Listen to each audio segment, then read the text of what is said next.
Hey everyone, and welcome back to the Rewired Parent. And we're going to talk about the micro wins method.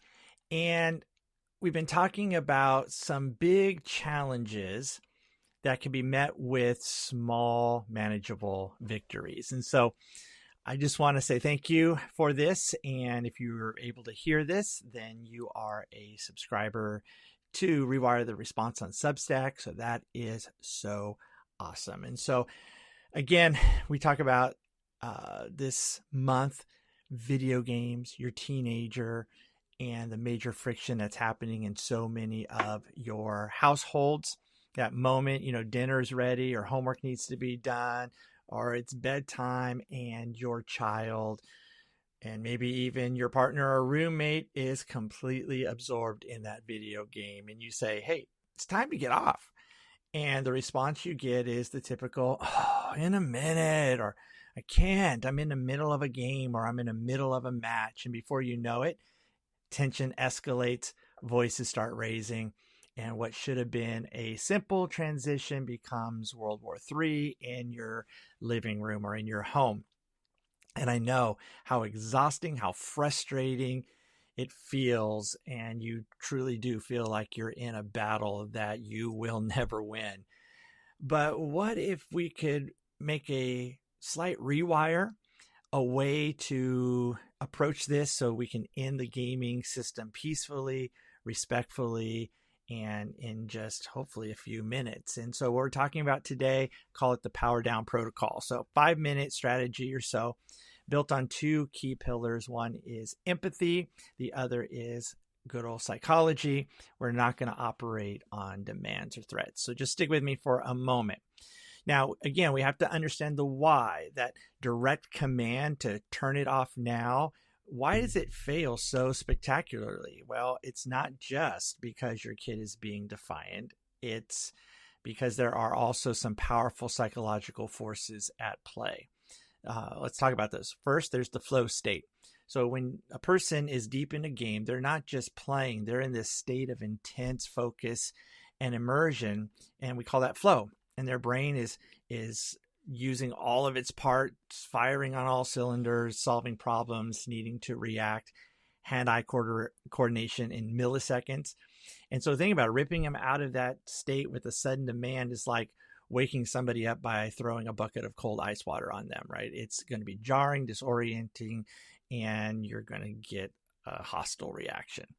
So you got flow, and then you've got the social commitment, and games like Roblox, games like Fortnite are team-based. And so quitting mid-match is like, turning off your movie at your favorite part, or like walking off the field in the middle of a soccer game. I'm out.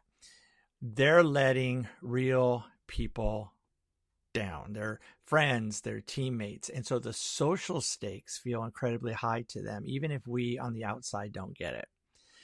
And then the last thing is, in addition to the flow state and the social commitment, there's loss aversion. We are hardwired to feel the pain of loss more than actually the pleasure of a gain. So quitting a game abruptly means losing progress, maybe forfeiting a rank, missing out, or losing rewards. So their brain is hearing these words, get off now, and that's translated into accept guaranteed loss. And no one really likes that. So when you understand these three things, the flow state, the social commitment, and the loss aversion, you realize quickly that the resistance isn't just pushing up against you as an authority figure. It is a logical and biological reaction to a perceived threat. So the power down protocol is designed to work with these principles, not against them. So let me tell you about the protocol. 5 minutes, 5 steps. The key here is that you are initiating a structured wind down, not an abrupt shutdown. So let's start the clock. Minute 1, we'll call it the reconnaissance and the anchor. So don't yell from the other room. As someone told me this statement, and I just hold on to it, you can't parent from the couch. That's going to be the number one mistake. So you've got to physically get up, give your presence to them calmly. Remember, your regulated nervous system is going to say a lot more. and just watch the screen. Make some non-judgmental connecting statement like, wow, that's pretty good, or that's pretty intense, or what are you trying to do here? That does a couple things. One, it shows you respect their world, and it's going to give enough break in their hard focus so they can hear you. And so after they answer, hey, I'm trying to, win this level or whatever, you can say, all right, okay, in about 5 minutes, we're going to start wrapping up for dinner. So notice the language, about 5 minutes, not exactly. You're not putting a clock right in front of their face. We need to start wrapping up, not you're going to turn it off. And so really we're working on a collaborative work here, not just a warning, not an immediate, or it's a warning, but not an immediate order. And then minute 2, you start moving into the agency. Okay, this is the most critical step because now you are going to transfer control over to them. So what's a good stopping point for you within these next few minutes? This is a powerful question. You're acknowledging that, one, they're the expert and they know what they're doing of their domain. They know that if they need to finish a round, reach the save point, complete the quest, they know that. And by asking, you're giving them agency, you're giving them choice and voice. So they're no longer this passive recipient of this barking command. Now they are an active participant in the solution. They might say, I just need to finish this match. It'll be about 3 minutes. Or I just need to get to this next checkpoint. Then the 3rd minute, you're going to work on the bridge. And so once they give you the stopping point, you confirm what the agreement is. Okay, great. Finish this match. Then we're logging off, right? And you should get a yeah, but at least you get some kind of verbal confirmation, some kind of small verbal contract. Now, here's the key. You got to create a bridge to the next activity. So you don't just stand there and wait, okay? Or tap your foot or whatever. You say something that transitions them to what's going to happen next. Like, awesome, I could really use your help setting the table when you're done. Or, hey, while you finish up, how about I just get your things ready for your nightly routine? Again, this is going to do a couple things. One, it's going to mentally prepare them for the next task, and it's going to show them that their presence and their contribution are needed and valued outside the game. Your 4th minute is your autonomous wind down. Walk away. Don't hover. Don't stare at the back of their head. You made a verbal agreement. Now, you and I know that it may not go that way. Good. But approach it from the place of trust. Trust them that they're going to be able to do it. Don't doubt. Don't be negative. Just build this mutual respect. Okay. You can stay in the same room, but don't make it look like your eyes are burning a hole in the back of their head. Give them space. Give them opportunity to disengage from their flow state at the pace you both agreed on. They are finishing their commitment to the game, and you are trusting them to honor their commitment to you. And that brings us to the last minute, is the acknowledgement when it's done. The agreed upon time is up. They finished the level. Okay. Then they should be in the process of starting to log off. If they are, and this is important, you want to acknowledge it genuinely, authentically, and positively. Hey, thanks for getting off on time. I really appreciate it. That was huge. Thanks. This positive reinforcement of just your words and affirming language is going to close the loop. It's going to tell their brain cooperating leads to some benefits, right? There's no yelling, no fighting, no ripping out the Xbox from the wall. It's just a simple thank you. And so you're rewiring these new positive responses that we hope would make it even easier next time. Now, again, if it turns into a battle, don't get into a power struggle. Make sure you are keeping yourself in that regulated zone. And then we say, well, it didn't work this time, but next time we're going to try it again. So let me again tell you why this 5-minute power down protocol works. One, it shows respect.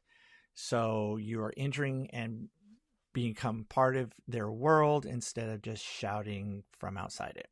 2, you're going to give them agency. They get to choose where they want to stop, and that kind of gives them some autonomy there. 3, it's going to teach them to honor commitments, allows them to finish what they're doing, avoiding the pain of loss aversion or social failure. 4, it provides predictability. They get a clear, calm warning, not some kind of, sudden shock. And lastly, you're using positive relationship, right? You're thanking them for what they are showing in maturity and growth, and that's going to make it more likely for them to want to collaborate again in the future. So will it work perfectly every time? Probably not. If they say, I need 20 more minutes, then of course you're not going to give them 20 more minutes. Hey, 20 minutes is too long. By then dinner's going to be cold. Can you find a stopping point maybe in the next 5 to 7 minutes? You're still holding the boundary, okay, but you're doing it collaboratively. And the key here is going to be consistency. First time you use the 5-minute protocol, you're really retraining the entire family's dynamic around this one event. And you're moving from a model of conflict and control, compliance, to a model of respect and collaboration. But after a few reps and you're building that trust and that respect mutually, and they're also going to see that you are going to be consistent and sticking with the new method, you're going to see that it works. And so love to hear how it goes.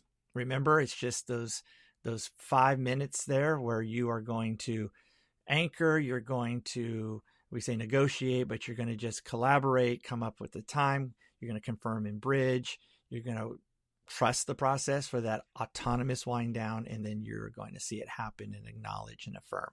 So I want to hear how it goes. And since this is a subscribers only episode, you can head over to the comments, and only you can put the comments in and we can dialogue.